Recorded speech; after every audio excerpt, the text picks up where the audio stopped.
Medicine उपलब्ध करवाना। अगले 24 घंटे के अंदर आरआरटी टीम के द्वारा उन सभी का टेस्ट कराना। ये सभी कार्यक्रम चलते रहे। आदरणीय प्रधानमंत्री जी का मार्गदर्शन, भारत सरकार का भरपूर सहयोग, कोरोना की दूसरी लहर को भी पूरी तरह नियंत्रित करने के बाद तीसरी लहर की जो आशंका व्यक्त की जा रही है उस पर हम लोग कार्य कर रहे हैं। खासतौर पर तीसरी लहर के बारे में जो आशंका व्यक्त की जा रही है, यद्यपि उसमें कोई सशंकित होने की आवश्यकता नहीं, किसी प्रकार की भयभीत होने की आवश्यकता नहीं, लेकिन सतर्कता और सावधानी आवश्यक है। क्योंकि जिस समय तीसरी लहर के बारे में आशंका व्यक्त की जा रही है वह समय तमाम प्रकार की उन विषाणुजनित बीमारियों की प्रति भी अत्यंत संवेदनशील समय होता है। जब मलेरिया है, डेंगू, कालाजार, चिकनगुनिया, इंसेफ्लाइटिस, तमाम प्रकार की बीमारियां आती हैं और ये सभी क्षेत्र उसके प्रति कहीं न कहीं संवेदनशील रहते हैं। राज्य सरकार ने अभी से इसकी तैयारी प्रारंभ कर दी है। स्वच्छता, सैनिटाइजेशन, फॉगिंग, शुद्ध पेयजल की आपूर्ति की कार्रवाई हो या फिर अभिभावक स्पेशल बूथ के माध्यम से हर जनपद में अभिभावकों को 12 वर्ष से छोटी उम्र के जितने भी बच्चे हैं उनके अभिभावकों को प्राथमिकता के आधार पर वैक्सीन उपलब्ध करवाना और वैक्सीन से उन्हें कोरोना का सुरक्षा कवच उपलब्ध कराना, यह कार्य भी प्रदेश के अंदर युद्ध स्तर पर चल रहा है और हम लोगों ने इसके लिए अभिभावक स्पेशल बूथ हर एक जनपद में स्थापित किए हैं। बलिया जनपद में भी सफलतापूर्वक आगे बढ़ रहा है। पीडियाट्रिक आईसीयू के निर्माण की कार्रवाई भी हमारी हर जनपद में प्रारंभ हुई है। जहां मेडिकल कॉलेजेज हैं, मेडिकल कॉलेजेज में 100 बेड्स के हमारे पीआईसीयू बन रहे हैं। डिस्ट्रिक्ट हॉस्पिटल में 25 से 30 बेड्स के हम लोगों ने पीको के निर्माण की कार्रवाई की है। कुछ सीएससीज को भी हम इसके साथ जोड़ रहे हैं जहां मिनी पीको के निर्माण की कार्रवाई युद्ध स्तर पर चल रही है। और भी इसके लिए जो भी सावधानी होगी उन सबको करने के साथ ही बच्चों की संभावित खतरों को देखते हुए, वो वायरल फीवर हो, मलेरिया, डेंगू, कालाजार, चिकनगुनिया या फिर कोरोना ही क्यों न हो, एक व्यवस्था बनाई जा रही है कि अभी से हम जैसे सेकेंड वेव में निगरानी समितियों के माध्यम से और आरआरटी के माध्यम से हम लोगों ने मेडिसिन किट वितरित किए थे, ऐसे ही इसमें भी हम लोगों ने एक प्रयास प्रारंभ किया है कि 26 जून के बाद व्यापक पैमाने पर निगरानी समितियां जनप्रतिनिधियों के मार्गदर्शन में हर विधानसभा क्षेत्र में विशेष अभियान प्रारंभ करेंगे। अभी से पर्याप्त मात्रा में दवा हर एक जनपद में भेजी गई। इसमें 4 हमने श्रेणियां तय की हैं। 0 से 1 वर्ष की उम्र, 1 से 5 वर्ष का उम्र, 5 से 12 वर्ष की उम्र के बच्चे और 12 से लेकर के 18 वर्ष के युवाओं को भी इसके साथ जोड़ा है। 4 प्रकार के पैकेट हर एक जनपद में पर्याप्त मात्रा में भेजे जा रहे हैं।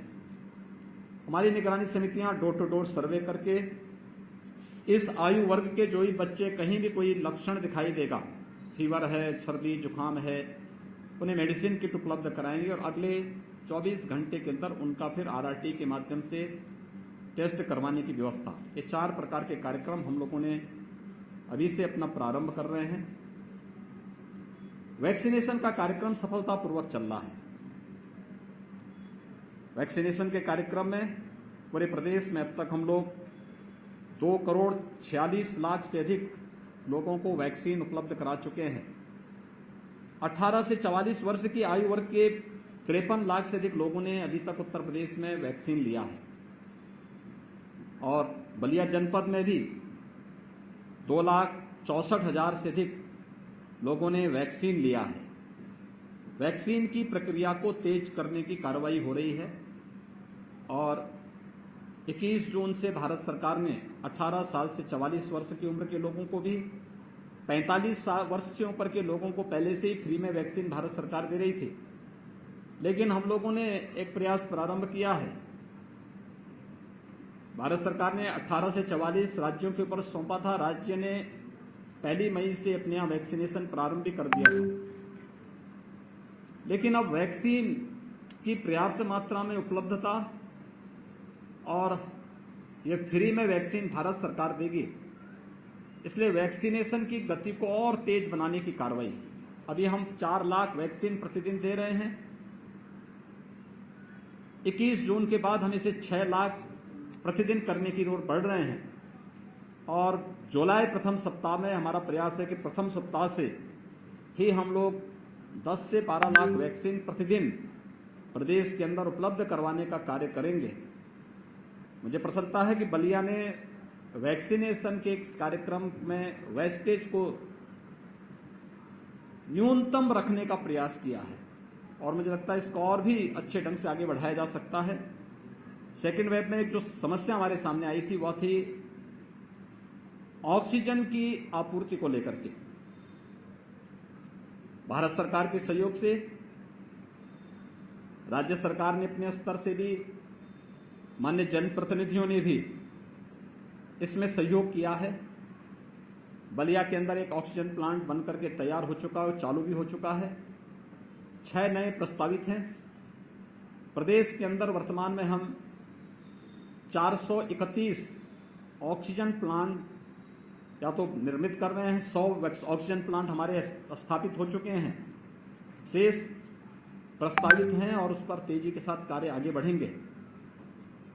उत्तर प्रदेश देश के अंदर सर्वाधिक टेस्ट करने वाला राज्य है।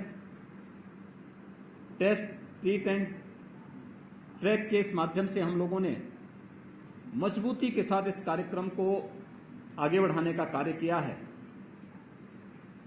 तो टेस्ट एंड ट्रीट के इस मंत्र ने कोरोना को नियंत्रित करने में काफी सफलता प्रदेश को दी है और इसको हम निरंतरता प्रदान करेंगे। आपके माध्यम से मेरी अपील होगी जनता जनार्दन से कि वो टेस्ट करने से न भागें।